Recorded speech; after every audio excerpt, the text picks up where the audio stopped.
अचानक मेरे पास पैसों का थैला खोल के दे दें, अल्लाह के वली होंगे। यानी तुम एक जगह बैठे रहो, हलवा खिलाने वाले बाबा जिसको तुम समझोगे अल्लाह का वली है। मेरे अजीजों, ये जो चीजें तुम समझ बैठे हो अल्लाह के वली के लिए, ये जरूरी नहीं, बल्कि ये देखो कि वो नबी पाक की शरीयत पर कितना कायम है, मेरे नबी के रास्ते पर कितनी मजबूती से जमा हुआ है। मैं आपको पूछता हूँ, सय्यदुश्शुहदा इमाम अली मकाम इमाम हुसैन आजम से बढ़कर अल्लाह का वली कौन? अल्लाह का वली कौन है? सारे औलिया कराम की निस्बत वहां जाकर खत्म होती है। उस हुसैन आजम को देखे करबला के मैदान में अपने बच्चों की कुर्बानी के सामने भी जमे रहे, डटे रहे, करामत का इजहार नहीं किया, शरीयत पर इस्तिकामत लोगों को दिखाया। दुनिया में जैसी भी आफतें आ जाएं, मुसीबतें आ जाएं, अगर दीन मुस्तफा पर जमा हुआ है, इस्तिकामत के साथ खड़ा हुआ है, वो उसकी सबसे बड़ी विलायत है, वो सबसे बड़ा वली है। अल्लाह का वली वो है जो शरीयत पर जमा हुआ है, डटा हुआ है, कायम है। और करामात औलिया कराम की जिंदगी का एक छोटा हिस्सा है, छोटा हिस्सा है, और इस्तिकामत ये बहुत बड़ा हिस्सा है। जमे रह जाना किसी बात पर, खौफ ना खाना बातिल ताकतों से, न डरना इन जालिमों से, ये औलिया कराम की जिंदगी का खास वतीरा है। आज हम सबको जिस चीज की जरूरत है वो करामत की नहीं, इस्तिकामत। करामतें सुनते भी आया, अब करामत से आप ये समझते हैं कि काया पलट जानी चाहिए। लोग आज मजाक भी करते हैं, कुछ वो मॉडर्न ख्याल के डॉक्टरों और प्रोफेसरों के लेक्चर सुन करके पागल जो हो चुके सोशल मीडिया पर, वो भौंकते हैं करामात औलिया पर। क्या अब करामात क्यों नहीं दिखाते अल्लाह के औलिया? ये जो हालात बदले हुए हैं, इन हालात में इनकी करामतों से जमीन क्यों नहीं पलट जाती, जालिमों के मुंह में कीड़े क्यों नहीं पड़ जाते?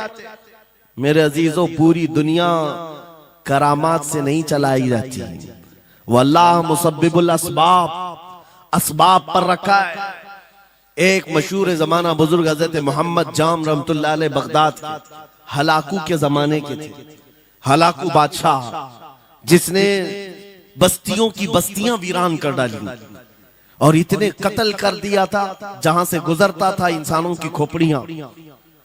उसका जब बगदाद पर हमला करने का इरादा हुआ तो बगदाद से कई मील दूर उसका लश्कर लेकर वो पड़ाव किया और अपने 2 सिपाहियों को बगदाद का मुआयना करने के लिए भेजा। और उसकी दहशत तारी थी सब शहरों में, हलाकू अगर आ गया तो हिलाक हो जाएंगे, इसके फौजी सबको बर्बाद कर डालेंगे। हलाकू का नाम सुनते ही लोगों में दहशत तारी होती थी।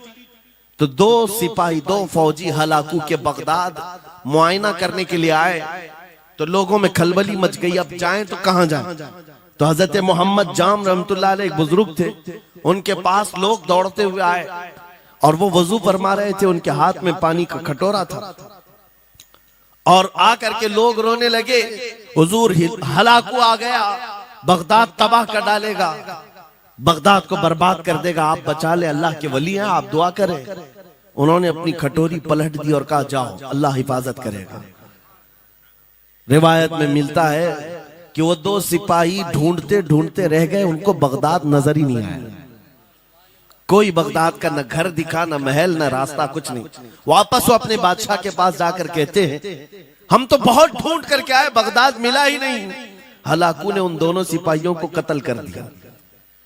कहा कि तुम झूठ बोलते हो, मुझे बगदाद की रोशनी यहां से दिखती है और तुम्हें कैसे नजर नहीं आया? या तो तुम निकम्मे हो या तो फिर मेरे साथ धोखा कर रहे हो। कत्ल कर दिया। दूसरे दिन अपने खास 2 वजीरों को भेजा कि जाओ बगदाद का मुआयना करके आओ, गलियां, वहां की सड़कें और वहां के महल्लात, वहां की इमारतें देख आओ। ये 2 वजीर गए और ढूंढते रहे।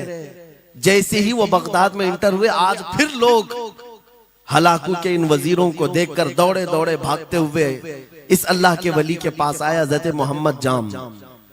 आज फिर रोने लगे, कहा हमारी बीवियां बेवा हो जाएंगी, हमारे बच्चे यतीम हो जाएंगे, सब मारे जाएंगे, आप बचा लें। आज फिर से उन्होंने कटोरी पलट दी, कहा जाओ अल्लाह हिफाजत फरमाएगा। अल्लाह वालों का ये तसर्रुफ है, ये करामात है। वो चाहे तो पूरे लोगों को पोशीदा कर दे जालिमों की नजर से।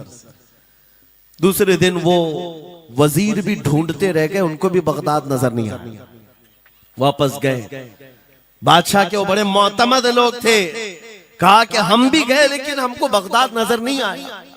हलाकू को बड़ा ताज्जुब हुआ, ऐसा कैसे हो सकता है, लोकेशन बिल्कुल सही है, हम सामने हैं, चंद मील के फासले पर है, और इनको बगदाद नजर क्यों नहीं आता। तीसरे दिन उसने कहा कि अब किसी मुआयने की जरूरत नहीं, कोई जायजा लेने की जरूरत नहीं, हम डायरेक्ट जाते, फौज को तैयार करो।